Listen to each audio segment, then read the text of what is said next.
मटियारी में एलपीजी दुकाननि ते वॾे पैमाने जो क्रैकडाउन, 9 दुकाननि मां 4 दुकान सील। डीसी मटियारी मोहम्मद यूसुफ शेख जा दौरा।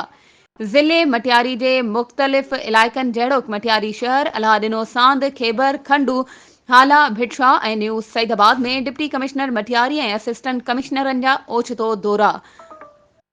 9 मुख़्तलिफ़ दुकाननि ते एनओसी ऐं सिविल डिफेंस पारां ॾिनल सर्टिफिकेट चेक कया विया, जिन मंझां मटियारी एलपीजी मटियारी शहर, रमज़ान एलपीजी खेबर, जत एलपीजी हाला old, Ali LPG national highway, हाला दुकाननि ते एनओसी न हुजण ऐं गैर तस्दीक शुदा सिलेंडर मौजूदु हुजण जे बुनियाद ते उन्हनि खे सील कयो वियो।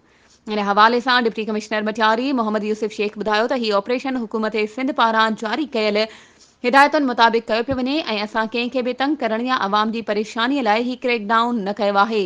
हीउ अवाम जी हिफ़ाज़त लाइ आहे। जंहिं दुकान वटि बि एसओपी तहत एलपीजी विकिरो थी रही आहे, उन्हनि खे कतई परेशान न पियो कयो वञे।